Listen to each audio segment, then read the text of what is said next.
आइए देखते हैं क्या अगला क्वेश्चन। क्वेश्चन लिखा है if the centroid of the triangle form by 7, x, y, -6 and 9, 10 is 6, 3 then x, y is equal to। आपको सेंट्रॉइड का फॉर्मूला पता है? क्या है सेंट्रॉइड का formula? x1 plus x2 plus x3/3 और y1 plus y2 plus y3/3। और ये दोनों दिया हुआ है, कोऑर्डिनेट्स क्या दिया हुआ है? 6, 3। ये दिया हुआ है 6, 3। अब क्या करना है? x1, x2 और x3 का वैल्यू पुट करेंगे, y1, y2, y3 का वैल्यू पुट करेंगे और उसको इक्वेट कर देंगे। तो x1 हो जाएगा 7 प्लस y प्लस 9, यहाँ से लिख रहे हैं 7 y और 9 x1, x2, x3 upon 3 comma y1, y2, y3 y1 is x। xy में कंफ्यूज मत कर जाना, y ध्यान से देखो, y एक्सिस में x दिया हुआ है, x एक्सिस में y दिया हुआ है, पर क्वेश्चन दे रहा है वैसा तो करना पड़ेगा। प्लस क्या हो जाएगा? y3 10/3 is equal to 6, 3। अब x वाला को x के साथ इक्वेट करेंगे और y वाला को y के साथ इक्वेट करेंगे तो हमको x और y का वैल्यू मिल जाएगा। ठीक है, तो इसको कैसे करेंगे? 9 प्लस 7 इज 16, 16 प्लस y। देखो तो यहाँ डायरेक्टली कर पा रहे हैं, 6 और 3 ऊपर जाएगा तो 18, तो y कितना आ गया?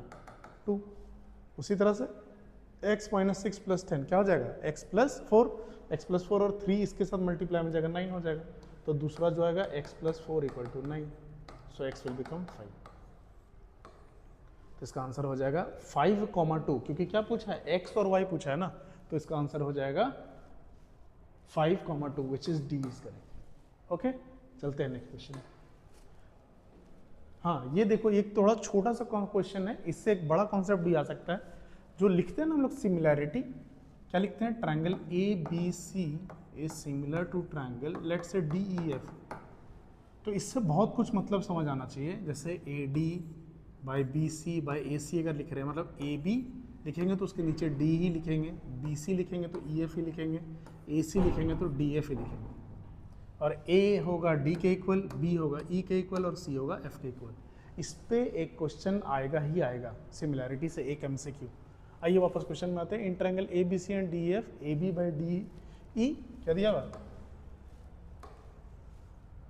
ए B C D E F, A B by D E is equal to B C by F D.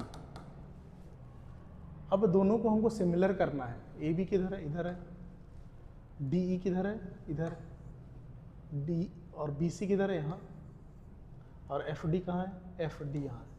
इन दोनों के बीच में कौन सा एंगल है? डी, और इन दोनों के एंगल में बी। मतलब अगर एस ए एस क्राइटेरिया लगाना है हमको, तो बी और डी का इक्वल होना जरूरी है। Angle B should be equal to angle D. तो जो मिसिंग है उसमें सिमिलैरिटी के लिए वो सी है। ठीक है, नेक्स्ट है if two tangents are inclined at an angle of 60 degree.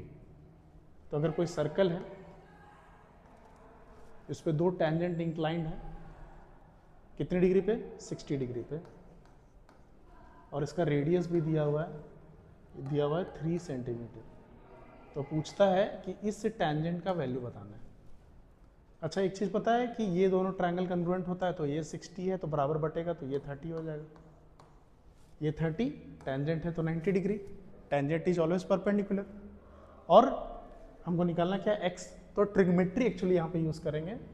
ये ट्रायंगल में लिखेंगे, ये थीटा के अपोजिट वाला परपेंडिकुलर होता है, तो इसमें लिखेंगे tan 30 डिग्री, क्योंकि ये हो गया आपका परपेंडिकुलर और ये हो गया बेस। तो परपेंडिकुलर कितना? 3/x। tan 30 कितना होता है? tan 30 होता है 1/√3 is equal to 3/x। So x becomes 3√3। Easy है, 3√3, डी सही होगा। ठीक है, नेक्स्ट क्वेश्चन।